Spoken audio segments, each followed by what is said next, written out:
Assalamualaikum warahmatullahi wabarakatuh. Salam sejahtera buat Sobat Lin Whitening dimanapun berada. Oke, Bim akan lanjutkan cerita Yechen-nya. Tapi seperti biasa, bantu tekan tombol like dan berkomentar juga. Terima kasih sesudah dan sebelumnya.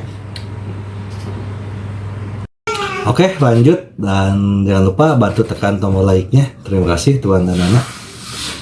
Bab 1366 sampai bab 1370. Marvan baru saja kembali dari Hamid, jadi dia tahu betul situasi Hamid saat ini. Hamid pasti kekurangan uang, 2.000 pasukan. Tanpa kecuali, semuanya adalah tuan yang hanya bisa mengeluarkan uang tetapi tidak bisa menghasilkan uang. Helikopter dan kendaraan lapis baja tersebut akan menjadi mesin yang menghasilkan lebih banyak uang setelah digunakan. Dengan begitu banyak orang dan begitu banyak peralatan, semuanya adalah uang. Apalagi lingkup pengaruh kelompok oposisi ini umumnya berada di daerah terpencil dan pegunungan. Tidak ada cara untuk menghasilkan uang sama sekali, sehingga mereka hanya bisa mengandalkan penaklukan kota dan wilayah, atau pendanaan modal dari luar negeri. Padahal, Yechen juga punya banyak uang cadangan di tangannya, tak masalah mengeluarkan puluhan juta bahkan ratusan juta dolar untuk menghidupi Hamid. Jika kakak tertua ini berhasil dalam revolusi dan menjadi markis atau perdana menteri di masa depan, mungkin investasi kecilnya bisa ditukar dengan keuntungan yang besar. Tapi Yechen lebih berhati-hati, bisnis seperti yang dilakukan Hamid adalah urusan internal negara lain, dan secara umum, negara normal tidak akan ikut campur, apalagi individu. Kalau saya dukung Hamid langsung, transaksi keuangannya bisa dilacak. Kalau kelak ada yang meributkan hal ini dan menuduh saya ikut campur urusan dalam negeri negara lain, sedikit banyak akan merepotkan. Tepat ketika Su Soudao datang ke rumahnya, Yechen memutuskan untuk menggunakan dia untuk memberi bantuan Hamid. Kirim Su Soudao ke sana dan minta Hamid mencarikan pekerjaan untuk Su Soudao. Awasi dia 24 jam sehari, dan biarkan dia tinggal di Suriah dengan jujur. Pada saat yang sama, biarkan Su Soudao membawa puluhan juta dolar untuk Hamid. Hamid pasti mengingat bantuan tersebut dan memperlakukannya sebagai investasi untuk perjuangan revolusionernya. Adapun apakah keluarga Su akan mendapat masalah di kemudian hari karena transaksi keuangannya dengan Hamid, itu bukan hal yang perlu dia khawatirkan. Oleh karena itu, dia segera berkata kepada Su Soudao, "Saya akan memberi Anda waktu 2 jam untuk bersiap, dan menyiapkan setidaknya 50 juta dolar AS. Saya akan mengatur pesawat untuk membawa Anda ke Suriah. Sebelum Anda tiba di Suriah, 5.000 dolar AS akan harus ditransfer ke rekening teman saya. Ayolah, kalau tidak, saat kamu tiba di Suriah, aku akan meminta mereka untuk mengikatmu ke kendaraan lapis baja 24 jam sehari." Kedua gadis dari keluarga Su itu terlihat sangat malu. Yechen tampaknya tidak peduli bahwa mereka akan marah dan tidak puas setelah mendengar penghinaan terhadap Su Soudao. Setelah mendengar ini, Su Soudao berkeringat dingin dan berseru, "Tuan Ye, saya dapat memberi Anda uang, tetapi bisakah Anda tidak membiarkan saya pergi ke garis depan?" Yechen mengangguk dan berkata, "Dengan cara ini, saya akan memperkenalkannya kepada Anda, kisaran harga spesifik dan detail layanan paket liburan Suriah." Su Soudao tampak bingung. Mengapa masih ada paket-paket, apa yang sedang dilakukan Yechen? Ketika dia tertekan dan bingung, Yechen memperkenalkan pertama-tama, biaya paket dasar paket liburan Suriah kami adalah 50 juta dolar AS, baru saja saya sudah mengatakannya. Tetapi dengan 50 juta dolar AS ini, Anda hanya dapat menikmati makanan dan akomodasi paling biasa ketika Anda sampai di sana.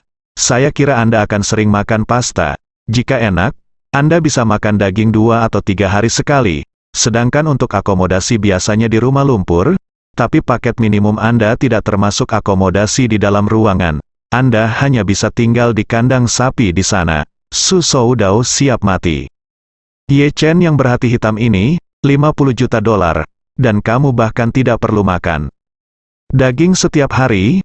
Yechen melanjutkan saat ini, jika kamu menambahkan tambahan 10 juta dolar AS dan memilih 60 juta dolar AS paket, maka Anda dapat meningkatkan makanan menjadi makan daging setiap hari. Sedangkan untuk akomodasi, Anda dapat meningkatkannya menjadi tanpa. Jendela bola mata Su Soudao hampir rontok. Mengutuk dalam hati dengan marah, bajingan ini memiliki hati yang sangat hitam, 60 juta dolar. Satu kali makan daging sehari, dan tinggal di ruang bawah tanah tanpa jendela. Apakah ini hidup? Memikirkan hal ini, dia tersedak. Dan berkata, Tuan Ye, layanan ini terlalu buruk, bisakah Anda memberi saya set makanan yang lebih baik? Ye Chen berkata tanpa daya, tidak bisakah Anda menghasilkan puluhan juta dolar saja? Uang sekecil itu tidak bisa selesai. Anda hanya dapat menikmati kios layanan seperti ini. Su Soudao buru-buru melambaikan tangannya dan berkata, Tuan Ye, selama perawatannya bisa lebih baik, uang tidak menjadi masalah. Su Soudao sekarang mengerti. Dulu, saya tidak berani mengutak-atik rekening besar keluarga Su. Itu harus disetujui oleh lelaki tua itu. Tapi itu karena lelaki tua itu secara rutin meminta audit keuangan untuk memeriksa rekening tersebut. Penggelapan dana publik keluarga Su tidak disembunyikan, tetapi juga akan disembunyikan. Itu menimbulkan masalah. Namun, masalah Ye Chen memintaku pergi ke Suriah kali ini harus menjadi suatu kepastian, dan orang ini tidak akan pernah melakukannya. Ada ruang untuk dilepaskan. Karena aku harus pergi, maka aku akan pergi setelah itu. Ziyu harus menemukan cara untuk mewarisi keluarga Su. Jika Ziyu tidak bisa mewarisi keluarga Su, maka aku pasti tidak akan bisa mewarisinya. Bisa kembali? Jika aku tidak bisa kembali, apakah aku takut lelaki tua itu akan menyusahkanku? Tetapi jika Ziyu mewarisi keluarga Su, setelah aku kembali, aku tidak akan takut lelaki tua itu akan kembali. Ganggu aku, karena dia pasti ada di tangan Ye Chen saat itu. Dengan kata lain, meskipun dia tidak berada di tangan Ye Chen, putriku akan menjadi kepala keluarga Su. Apakah giliran lelaki tua itu yang membuat masalah? Saya memikirkan hal ini, dia buru-buru berkata kepada Ye Chen, Tuan Ye, beritahu saya apa paket tertinggi dan berapa biayanya. Sepertinya saya tidak akan bisa kembali untuk sementara waktu, dan aku tidak takut lelaki tua itu akan mengetahui bahwa dia akan melunasi tagihannya denganku. Ye Chen berkata sambil tersenyum, kamu mengatakan itu sebelumnya, jadi aku akan memperkenalkanmu pada paket mewah kami. Saat dia berbicara, dia segera memperkenalkan, harga paket mewah adalah 100 juta dolar AS, Anda akan mendapatkan anggur dan daging setiap kali makan, dan Anda akan diberikan halaman kecil dengan toilet kering terpisah. Ini akan memastikan privasi Anda tidak diganggu. Ini benar-benar ini adalah standar layanan tertinggi di daerah setempat. Bagaimana dengan Tuan Su? Apakah Anda ingin satu set? Ketika Su Soudao berpikir untuk bisa mendapatkan cukup makanan, daging, dan tinggal di halaman kecil sendirian, kedengarannya lebih bagus daripada kandang sapi dan gudang bawah tanah yang baru saja dia sebutkan. Memang jauh lebih baik. Jadi dia hanya bisa mengertakkan gigi dan berkata, Oke, itu dia. Ye Chen tersenyum sedikit dan berkata, kalau begitu tunggu sebentar, aku akan menelepon temanku itu. Setelah mengatakan itu, ada panggilan telepon ke Hamid. Hamid menerima telepon dari Ye Chen dan bertanya dengan gembira, Saudara Ye, kamu seharusnya kembali ke Tiongkok kan? Ye Chen tersenyum dan berkata, saya kembali. Hamid menghela nafas dengan penyesalan. Hei, ini sayang sekali aku tidak bisa memperdalam hubungan kami denganmu kali ini. Aku belum punya waktu untuk mengucapkan terima kasih dengan benar. Ye Chen berkata sambil tersenyum, ini hanya sedikit usaha, tidak perlu bersikap sopan. Hamid sedang sibuk, ditanya, saudaraku, kapan kamu punya waktu untuk datang lagi? Ye Chen berpikir dalam hati siapa yang ingin pergi ke tempat di mana burung tidak buang air besar. Namun, dia tetap berkata dengan sopan, jangan khawatir, saudaraku, saya pasti akan pergi ke sana jika saya punya kesempatan. Setelah mengatakan itu, Ye Chen berkata, ngomong-ngomong, saudaraku, saya menelepon karena ada yang ingin saya tanyakan, kamu. Hamid tidak mengatakan sepatah kata pun, dia berkata tanpa ragu-ragu, saudaraku, jika kamu memiliki permintaan, tanyakan saja. Ye Chen tersenyum dan berkata, itu saja, saya ingin mengirim teman ke tempatmu untuk mengalami kehidupan. Setelah dia pergi, aku harus merepotkanmu, saudaraku, untuk membuat pengaturan untuknya. Penjaga, singkatnya, jangan biarkan dia melarikan diri. Hamid juga orang yang cerdas. Dia segera memahami maksud Ye Chen dan buru-buru berkata, "Tidak masalah, saya penuh dengan tentara dengan peluru tajam di sini. Bahkan seekor lalat pun, saya tidak akan membiarkannya terbang, kirimkan saja." "Bagus sekali," Ye Chen berkata sambil tersenyum, "maaf telah mengganggumu. Beri aku akun nanti, dan aku akan mengatur seseorang untuk mengirimimu sejumlah uang." Ketika Hamid mendengar bahwa Marvin Ye ingin mengirim uang kepadanya, dia berkata dengan gugup, "Ya ampun, saya tidak dapat menahannya. Kamu menyembuhkan kaki saya, ini sudah merupakan kebaikan yang besar. Bagaimana saya masih bisa meminta uang Anda?" Ye Chen berkata sambil tersenyum, "Apakah kamu tidak kekurangan uang? Kamu harus mengeluarkan uang untuk makan kuda, senjata, dan amunisi. Jadi aku akan membantu sebanyak yang aku bisa. Saudaraku, kamu tidak harus bersikap sopan padaku." Hamid ingin menolak lagi, tapi Marvin Ye berkata dengan tegas, "Saudaraku, jika kamu tidak mengambil uang itu, atau tidak memperlakukanku sebagai teman, maka kita tidak perlu menghubungi satu sama lain di masa depan." Hamid begitu mendengar ini, dia berkata tanpa ragu-ragu, "Saudaraku, jika ini masalahnya, maka saya akan menghormati daripada patuh. Setelah temanmu datang, saya akan melakukan yang terbaik untuk menghibur dia baik-baik saja." Susou Daudi. Samping mendengar ini, saya sangat tertekan sampai mati. "Kamu bajingan Ye Chen, apakah kamu menggunakan uangku untuk mendapatkan bantuannya? 100 juta dolar, tidak banyak, tapi tidak banyak. Tidak bisakah kamu bertukar kasih sayang pribadi?" Susou Daudi tidak bisa menahan perasaan tertekan.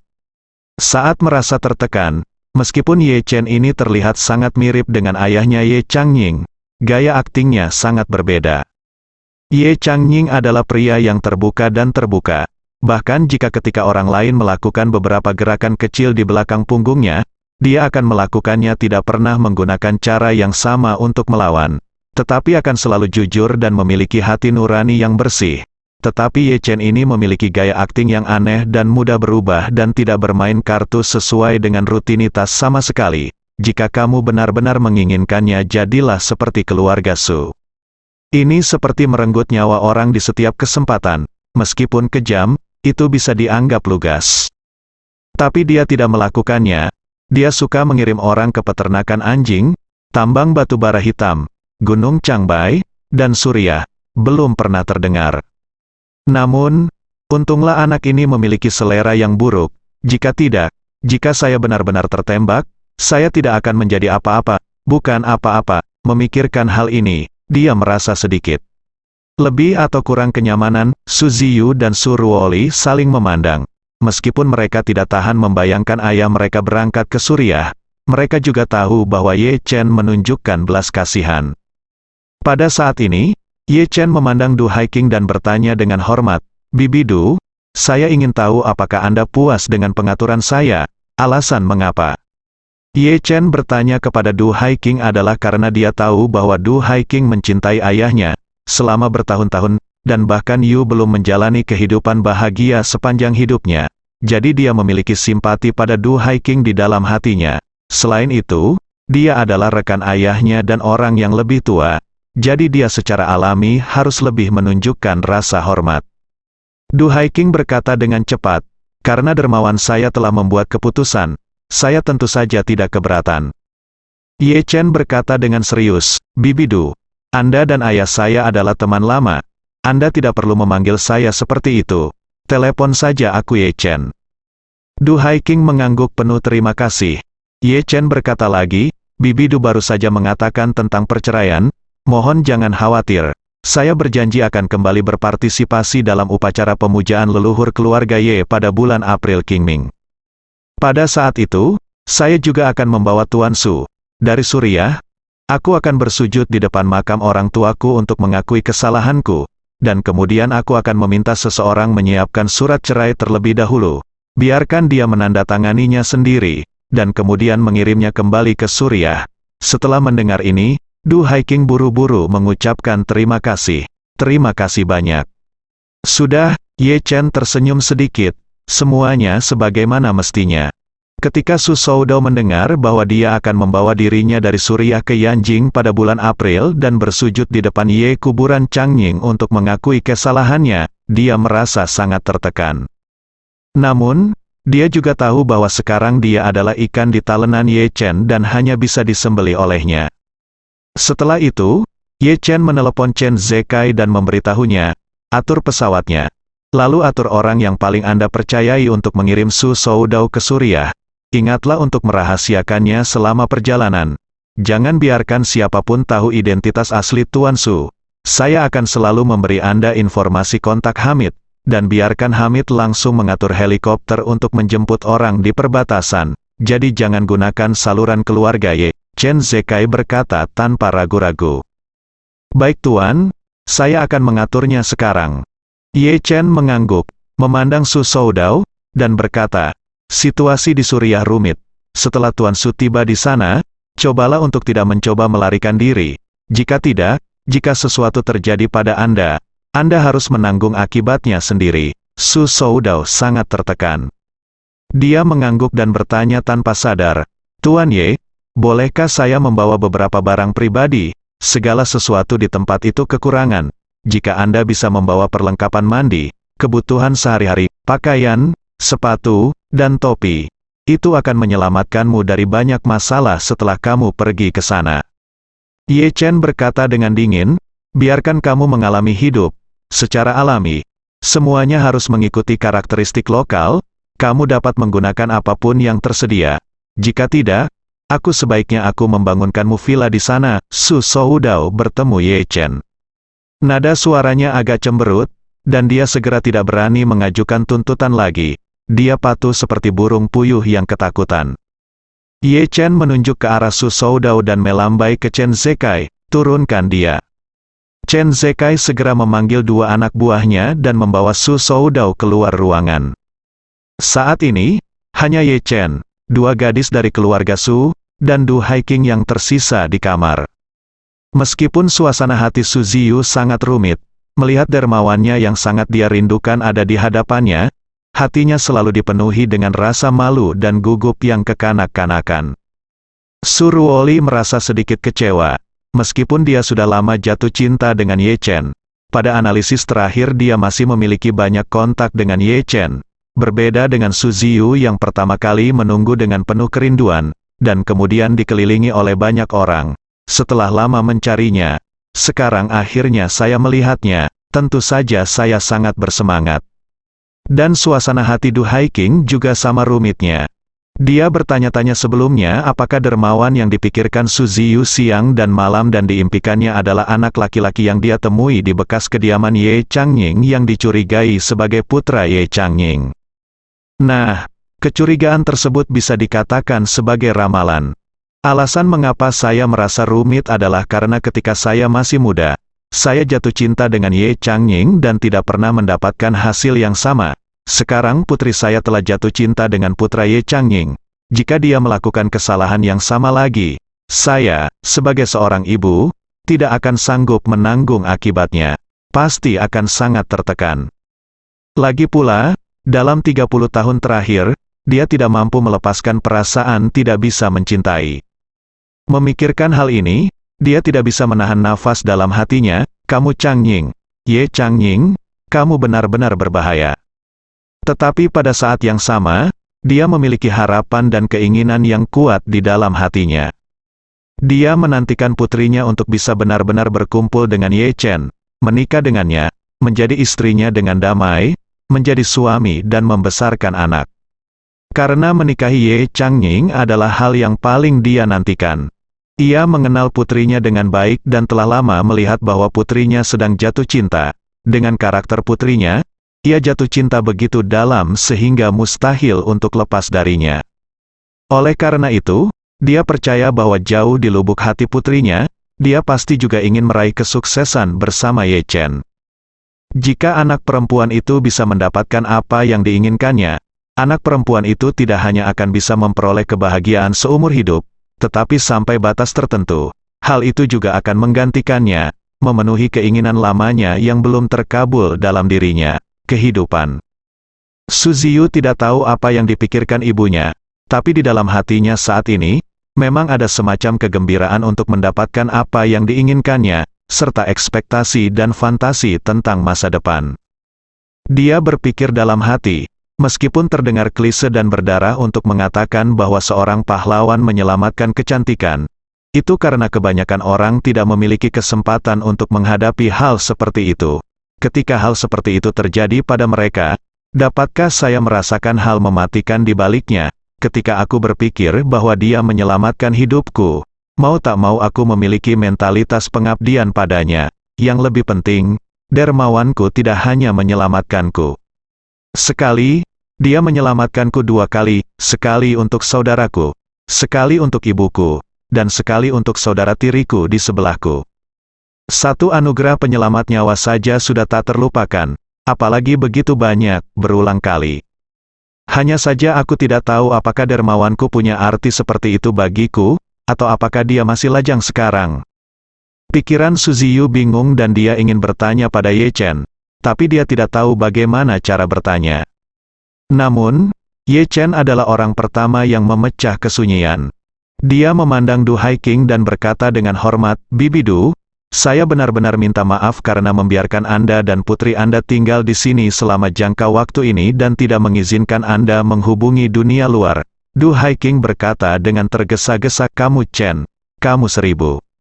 Jangan katakan itu, jika bukan karena kamu, Bibi dan Ziyu pasti sudah lama mati. Bagaimana mereka bisa selamat dengan selamat?" Setelah mengatakan itu, dia menambahkan, "Terlebih lagi, kamu jangan biarkan kami menghubungi dunia luar. Melindungi keselamatan kami." Bibi memahami hal ini dengan sangat baik. Ye Chen tersenyum sedikit dan berkata, "Akan lebih baik jika Bibi Du bisa mengerti." Setelah itu, dia menambahkan, "Adapun sekarang, meski aku belum yakin, setelah keluarga Su mengetahui bahwa kamu masih hidup, apakah keluarga Su akan terus menyerangmu? Namun, perilaku keluarga Su terhadapmu telah aku ungkapkan sebelumnya.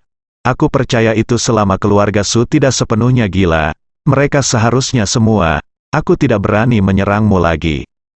Du Haiking mengerutkan bibirnya, mengangguk sedikit, dan berkata, "Semua ini berkatmu.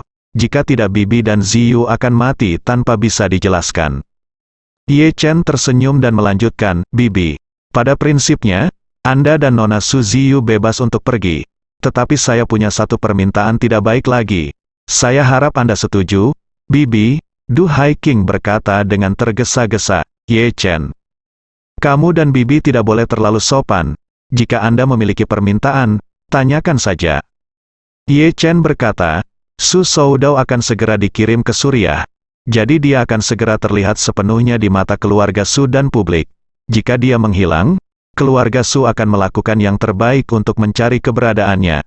Jika aku membiarkanmu dan Nona Su pergi, keluarga Su pasti akan percaya bahwa hilangnya Su Soudao ada hubungannya dengan mereka berdua, dan kuharap keduanya mereka dapat menjaga rahasiaku untuk saat ini."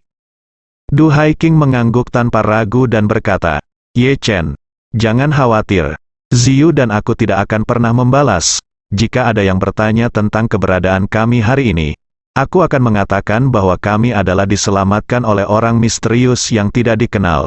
Jika mereka mengira hilangnya Su Soudao ada hubungannya dengan ini, biarkan mereka menebaknya sendiri. Singkatnya, saya akan menyangkalnya sampai akhir." Ye Chen menangkupkan tangannya ke arah Du Haiking, lalu melihat ke Su Ziyu, dan berkata dengan serius, "Tolong juga minta bantuan lebih lanjut pada Nona Su." Ye Chen tiba-tiba berbicara kepada Su Ziyu, yang membuatnya sedikit gugup. Tapi hatinya sedikit banyak kusut. Bagaimanapun, dia berasal dari keluarga Su. Jika Ye Chen menganggap keluarga Su sebagai musuh mematikan di hatinya dan terus melancarkan serangan terhadap keluarga Su di masa depan, sebagai keturunan keluarga Su, itu akan sangat buruk, sulit baginya. Setelah banyak pertimbangan, dia bertanya kepada Ye Chen dengan suara rendah, "Kakek, saya dapat menyetujui permintaan Anda, tetapi bisakah Anda menjawab pertanyaan untuk saya?" Ye Chen mengangguk dan berkata terus terang, "Tidak masalah. Katakan saja padaku." Su Ziyu mengumpulkan keberaniannya dan bertanya kepadanya, "Di masa depan, bagaimana Anda akan memperlakukan keluarga Su? Apakah Anda akan terus bertahan, atau akankah Anda melepaskannya?" Ye Chen berkata, "Apakah akan melepaskan atau melanjutkan? Itu tergantung pada keluarga Su dan aku. betapa pentingnya kematian orang tuaku. Saya tidak akan melepaskan siapapun yang memiliki hubungan keluarga. Tetapi jika itu tidak ada hubungannya, selama itu tidak memprovokasi saya secara alami tidak akan menargetkannya.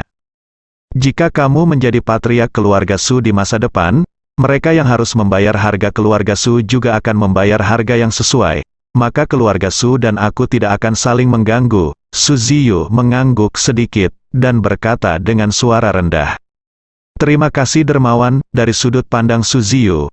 Meskipun perkataan Ye Chen agak dingin, setidaknya ada perbedaan yang jelas antara keluhan dan keluhan. Ye Chen melihat waktu itu, dan berkata, nanti hari ini, saya akan mengirim kalian berdua ke pinggiran kota, dan saya akan memberi Anda ponsel, dan Anda dapat menelepon polisi. Saat itu, kalian berdua bisa kembali ke kampung halamanmu, kehidupan normal.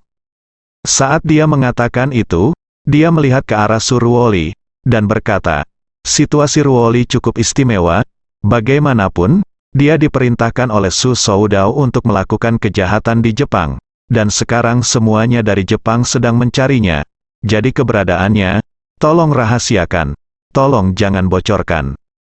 Du Haiking mengangguk dan berkata, jangan khawatir tentang ini, saya tidak akan menyebutkan masalah Ruoli kepada siapapun.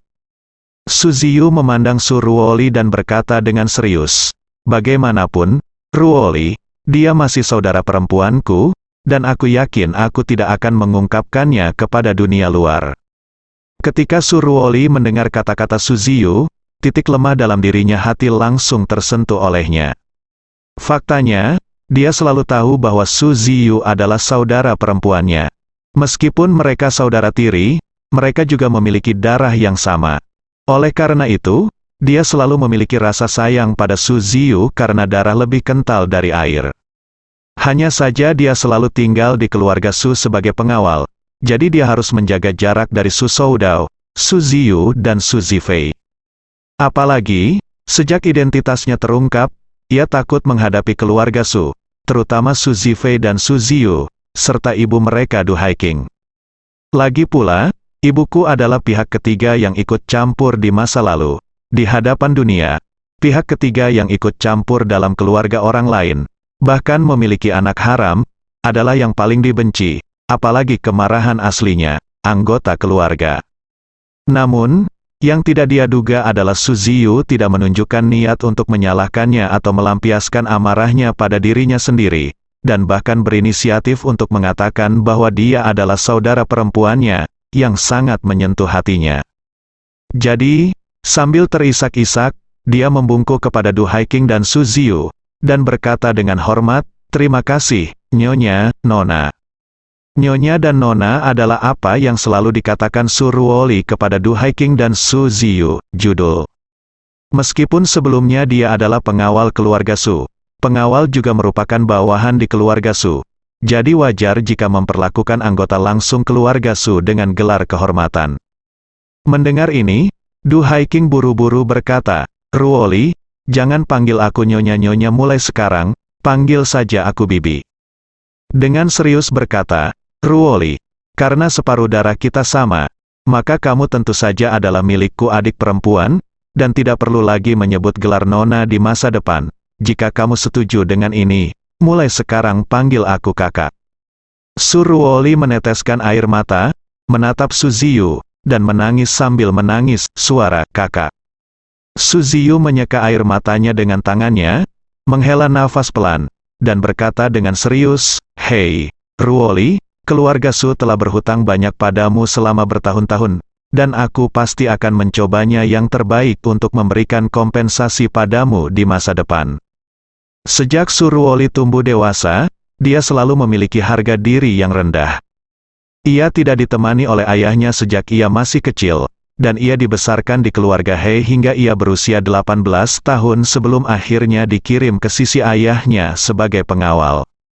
Setelah datang ke rumah Su, dia bisa melihat cinta Su Soudao yang tak terkatakan kepada Su Ziyu setiap hari, dan dia sangat iri setiap kali melihatnya. Dia tahu bahwa pria itu bukan hanya ayah Su Ziyu, tapi juga ayahnya sendiri. Tapi dia tidak bisa memanggilnya ayah di hadapannya, atau bahkan bertingkah seperti bayi di hadapannya. Dia hanya akan menunjukkan kasih sayang ayahnya kepada dirinya sendiri ketika tidak ada orang lain yang hadir. Dan begitu ada orang ketiga di sisinya, dia akan segera berubah kembali menjadi wajah lelaki tua keluarga Su. Oleh karena itu, Su Ruoli sangat iri pada Su Ziyu. Dia merasa Su Ziyu adalah seekor angsa yang dicintai ribuan orang dan lahir di keluarga yang sangat bangsawan. Dan aku hanyalah itik jelek dalam dongeng. Terlebih lagi, saya hanyalah bagian pertama dari itik jelek, dan tidak ada peluang untuk menjadi angsa. Anak perempuan tidak sah identik dengan kelas bawah dalam masyarakat kelas atas. Bahkan jika semua orang sekarang tahu bahwa dia adalah putri haram Su Soudao, mereka hanya akan memandangnya dengan jijik, jadi masih ada perbedaan besar antara dirinya dan Su Ziyu. Sekarang, alih-alih meremehkannya, saudara perempuannya Su Ziyu berinisiatif untuk bersikap sepadan dengan saudara perempuannya, yang membuat Su Ruoli merasa hangat dan terharu. Jadi, dia memegang tangan Su Ziyu dan berkata sambil menangis, "Kakak, mulai sekarang, jika ada yang menindasmu di masa depan, katakan saja padaku dan aku akan melampiaskan amarahmu padamu. Aku tidak punya keahlian lain, dan saya tidak pernah mendapat masalah pelajaran yang luar biasa. Saya hanya memiliki beberapa keterampilan dalam bertarung dan membunuh. Tidak peduli siapa yang menindasmu, aku akan memberinya pelajaran untukmu." Su Ziyu tersenyum penuh pengertian dan berkata, "Dengan kata-katamu, aku akan merasa nyaman. Nanti adikku akan dilindungi oleh ahli super. Jika ada yang berani menindasnya lagi, aku akan meminta bantuanmu." Su Ruoli mengangguk penuh semangat. Du Haiking di samping ragu-ragu sejenak, dan kemudian berkata, "Ruoli, mulai sekarang ketika kamu berada di sisi Ye Chen, kamu harus mengendalikan amarahmu dengan benar, dan jangan selalu berkelahi dan membunuh seperti sebelumnya." Su Ruoli Si mengangguk karena malu, dan berkata dengan wajah terpelajar, "Bibi Du, jangan khawatir, saya tidak akan melakukan apapun yang merusak alam di masa depan." Du Haiking mengangguk sedikit lega. "Setelah kekacauan di Jepang selesai, kamu pasti bisa mengubah identitasmu dan memulai kembali." Su Ruoli mengangguk sedikit dengan sedikit kebingungan di ekspresinya. Padahal, dalam hatinya ia tahu betul bahwa mengacu pada kejahatan yang pernah ia lakukan sebelumnya, orang Jepang tidak akan pernah menyerah mencari dirinya sendiri dalam kehidupan ini. Sekalipun Anda menjalani operasi plastik dan identitas baru, mustahil untuk benar-benar aman, karena DNA Anda telah dikumpulkan ketika Anda ditangkap, dan ini adalah sesuatu yang tidak akan pernah bisa Anda ubah. Su Ruoli telah menonton banyak program investigasi kriminal. Banyak penjahat telah buron selama lebih dari 10 atau bahkan 20 tahun. Dalam kurun waktu yang lama, mereka telah berubah ke lingkungan baru, identitas baru, dan bahkan ada yang berubah total penampilan mereka. Namun polisi masih mengandalkan DNA untuk membawa mereka ke pengadilan. Oleh karena itu, ia selalu merasa hanya melarikan diri dari Jepang untuk sementara. Namun kejadian itu mungkin akan menemaninya seumur hidupnya. Ye Chen berkata saat ini, "Bibi Du, Nona Su, kalian berdua harus tinggal di kamar untuk beristirahat, dan saya akan mengatur seseorang untuk membawamu pergi di malam hari." Du Haiking buru-buru berkata, "Terima kasih, Ye Chen." Ye Chen sedikit tersenyum, semuanya berjalan sebagaimana mestinya. Su Ziyu mengumpulkan keberanian untuk mengatakan, "Dermawan." Ye Chen menatapnya, menunggu kata-kata selanjutnya. Su Ziyu buru-buru berkata, "Kakek, bolehkah saya meninggalkan informasi kontak Anda?"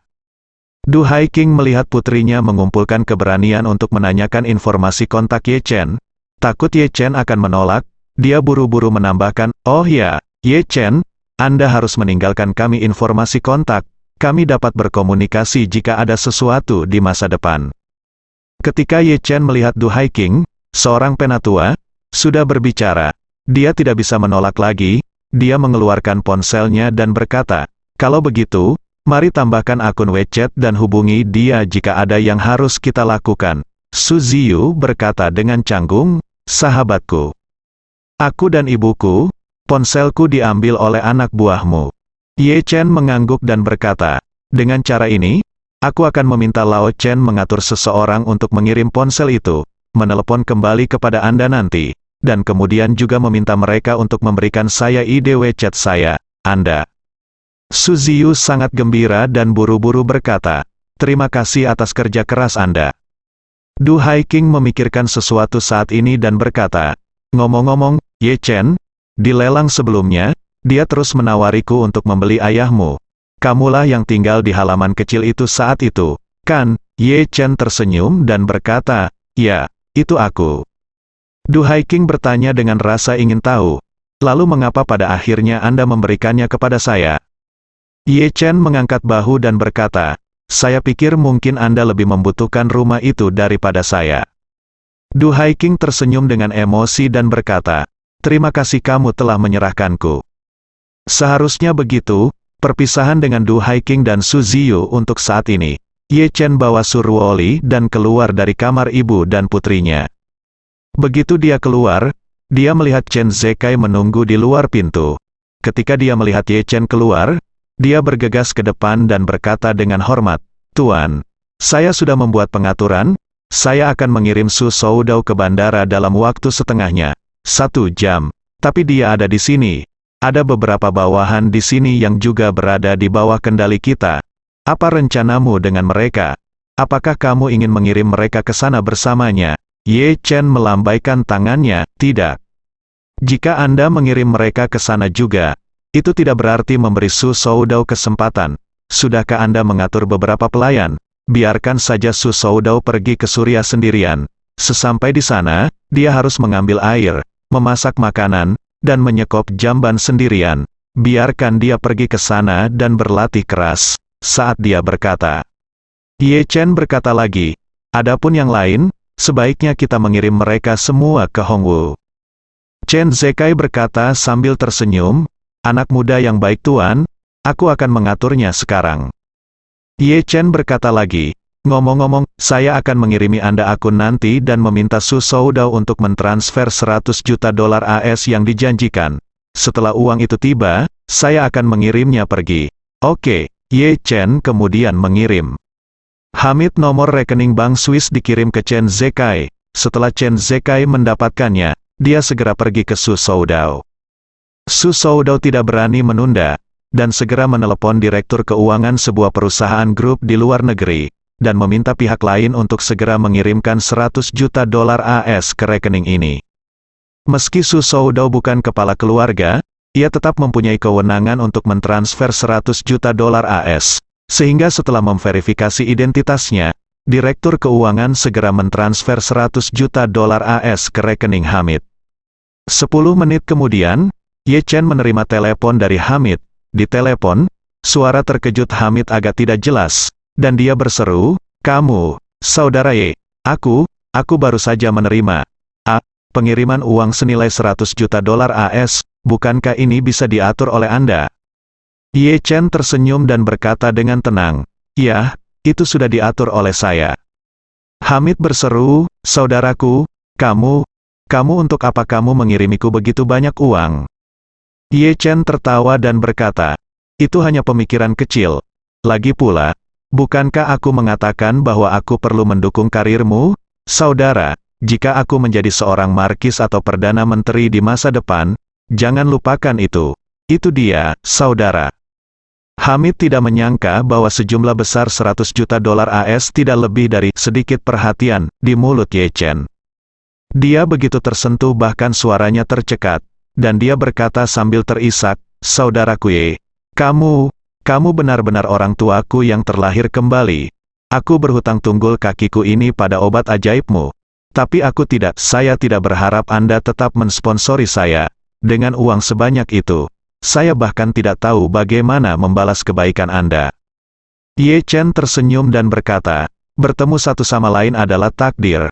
Dan itu adalah takdir yang kamu dan aku bertemu satu sama lain. Karena kita punya takdir dulu, aku akan melakukan sesuatu. Semuanya harus dilakukan. Setelah mengatakan itu, Ye Chen berkata lagi, ngomong-ngomong, saudara, setelah kamu memiliki uang ini, apa rencanamu? Hamid berkata tanpa ragu-ragu, saudaraku, tidak. Sejujurnya, sejak kaki saya patah, tim saya telah kehilangan banyak talenta dan tidak pernah memiliki kesempatan untuk mengisinya kembali. Sekarang saya memiliki banyak dana. Saya berencana untuk menyatukan kembali tim lama dan mencoba yang terbaik untuk menyatukan kembali tim, tingkatkan skalanya, lalu beli beberapa senjata dan perlengkapan yang relatif canggih. Tentu saja, lupakan alat berat, yang utama adalah meningkatkan perlengkapan untuk pertarungan individu dan ringan peralatan. Ye Chen berkata, saudaraku, saya menyarankan Anda tidak boleh memperluas pasukan secara membabi buta pada tahap ini. Mengapa? Hamid bertanya dengan sangat bingung. Saudaraku, apa yang ada dalam pikiran Anda? Ye Chen berkata dengan serius. Tempat yang kamu tempati saat ini bisa dikatakan adalah Yishu. Sulit untuk diserang, dan senjata serta perlengkapan musuh tidak terlalu canggih. Jadi tidak mudah untuk menyerangmu. Tidak masuk akal jika kamu memperluas secara membabi buta tentara. Setelah jeda, Ye Chen melanjutkan, tetapi dalam kasus saya, tampaknya masalah terbesar Anda sekarang adalah pertahanan Anda relatif lemah. Anda hanya memiliki beberapa helikopter, jadi jika Anda menabraknya, Anda akan kehilangan satu. Hal yang sama berlaku untuk kendaraan lapis baja, jika Anda menabraknya, Anda akan kehilangan satu. Daripada melakukan ini, Anda mengapa tidak melakukan lebih banyak upaya dalam pembangunan infrastruktur? Berusaha sekuat tenaga untuk membangun infrastruktur, lebih meningkatkan kemampuan pertahanan Anda, dan lalu sembunyikan kemampuanmu dan tunggu waktumu dan kumpulkan kekuatan pembangunan infrastruktur. Hamid bertanya dengan heran, saudaraku, saya orang yang sangat miskin. Infrastruktur apa yang bisa dibangun di dalam? Ye Chen tersenyum dan berkata, tentu saja itu menggali lebih dalam dan mengumpulkan makanan. Setelah itu, Ye Chen mengingatkan lagi, kamu juga tahu bahwa meskipun lawanmu lebih kuat darimu secara keseluruhan, mereka tidak dapat menimbulkan kerusakan nyata, senjata ampuh, jadi paling banyak itu adalah beberapa pesawat tempur dan artileri tua. Bahkan rudal pun tidak bisa digunakan, jadi yang kalian lawan bukanlah perang modern sama sekali. Hanya bisa dianggap tahun 1940-an dan 1950-an, hingga tahun 1960-an dan 1970-an, mode perang pada zaman itu. Jika Anda berperang dalam perang modern, area markas Anda tidak ada gunanya, lawan mengirimkan beberapa pembom, atau sekadar meluncurkan beberapa rudal taktis, dan Anda akan terlempar ke tanah. Tapi itu benar, bagus. Semua orang tidak bisa berperang modern, jadi masuk akal bagi Anda untuk membangun infrastruktur. Dan, semakin sering terjadi, semakin Anda harus memperkuat markas Anda sendiri. Misalnya, Anda dapat memobilisasi tentara dan membangun sejumlah besar tempat perlindungan serangan udara di desa-desa, untuk lubang anti peledakan, membeli sejumlah peralatan industri dan pertambangan, dan menggunakan gunung sebagai penutup untuk membangun benteng depan dan membalikkan benteng lereng di gunung. Dengan cara ini, selama lawan mengebom, Anda dapat bersembunyi di dalam benteng, dan membiarkan lawan melakukan apapun yang Anda inginkan. Jika Anda bertarung, Anda dapat meminimalkan kerugian. Dan, setelah Anda memiliki benteng dengan kemiringan terbalik, akan semakin sulit bagi lawan untuk meletakkan markasmu di benteng di lereng. Langsung tutupi seluruh lembah dengan senjata, sehingga mereka tidak akan pernah bisa kembali. Hamid di ujung telepon, mendengar ini, matanya berbinar. Ye Chen melanjutkan saat ini, selama Anda memperkuat pertahanan Anda sendiri dan mengubah diri Anda menjadi ember besi, maka mereka tidak akan bisa mengalahkan Anda, dan kemudian mereka pasti akan menyerah berurusan dengan Anda dan memilih untuk berperang dengan kekuatan oposisi lain, dan Anda. Dan usahakan untuk tidak mengambil inisiatif menyerang. Tetaplah berada di area markas Anda, blokir saat musuh datang, dan dukung saat musuh mundur. Dengan cara ini, Anda tidak hanya dapat menjaga kekuatan Anda dengan baik, tetapi juga memiliki kesempatan untuk mengandalkan kemampuan pertahanan Anda yang kuat untuk terus-menerus menyerap orang-orang yang tersesat. Hamid berkata dengan semangat, saudaraku, dari mana kamu mempelajari ini? Kedengarannya masuk akal. Ye Chen tersenyum dan berkata, belajarlah dari nenek moyang kita di Tiongkok. Biarlah Anda melakukan pekerjaan dengan baik dalam pembangunan infrastruktur dan pembangunan pertahanan, dan pada saat yang sama jangan mengambil inisiatif untuk menyerang. Ini disebut menggali lubang dalam-dalam, mengumpulkan makanan secara luas, dan menjadi raja secara perlahan. Saat dia berkata, Ye Chen He menambahkan, membiarkan Anda duduk santai dan menunggu untuk merekrut orang-orang yang tersesat dari kekuatan oposisi lainnya disebut mengawasi api dari sisi lain. Dengan kata lain, itu juga disebut Tao mati teman tapi bukan penganut Tao yang sudah mati. Hamid berkata dengan emosi, saya bisa lebih memperkuatnya berdasarkan pengalaman yang diajarkan oleh saudara saya, kemampuan pertahanan saya, tetapi jika pasukan saudara saya meminta bantuan saya, lalu bagaimana saya bisa berani untuk benar-benar awasi api dari sisi lain? Ye Chen tersenyum dan berkata, apa yang memalukan, kamu bisa menonton saja ketika orang lain memukul orang lain. Hamid berkata dengan canggung, aku khawatir itu akan membuat seluruh kubu oposisi membencimu. Ye Chen berkata dengan serius, tidak masalah jika Anda membenci kami, yang paling penting adalah bertahan hidup. Kami tidak mengambil inisiatif untuk mencari masalah, dan kami tidak mengikuti. Partai oposisi lainnya adalah terlalu dekat dan mencoba yang terbaik untuk mempertahankan kekuatan mereka. Dengan cara ini, jika suatu hari pihak oposisi gagal dan Anda adalah orang yang tidak dapat digerogoti oleh pihak lain, maka ada kemungkinan besar mereka akan merekrut Anda.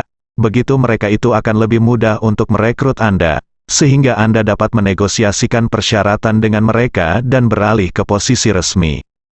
Setelah mengatakan itu, Ye Chen tersenyum sedikit dan berkata dengan serius, ini disebut maju untuk menyerang dan mundur untuk bertahan.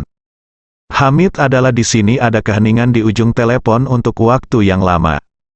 Strategi dan taktik yang disebutkan Ye Chen adalah hal-hal yang tidak pernah terpikirkan sebelumnya.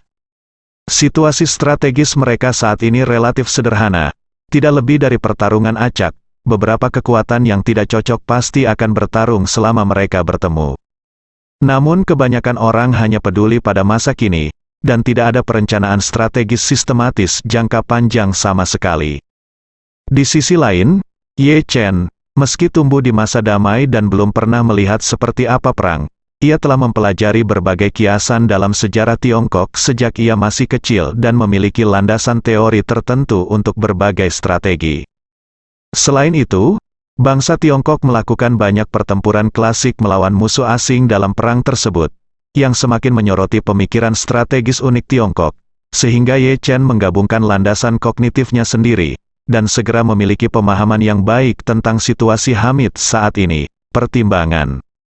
Selama Hamid dapat melaksanakan instruksi strategis yaitu menggali lubang yang dalam, mengumpulkan makanan secara luas, dan perlahan menjadi raja, ia sendiri memiliki peluang untuk berhasil terlepas dari apakah pihak oposisi dapat berhasil.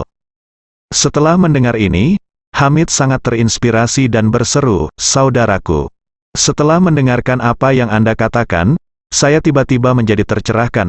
Saya akan mengatur seseorang untuk membeli sejumlah peralatan industri ringan dan pertambangan, dan segera mulai memasang peralatan tersebut di jalur utama dan area sekitarnya. Bangun benteng di gunung, dan pada saat yang sama beli lebih banyak senjata, amunisi, makanan, dan obat-obatan, dan bersiaplah untuk bertahan di pangkalan untuk waktu yang lama. Bersambung.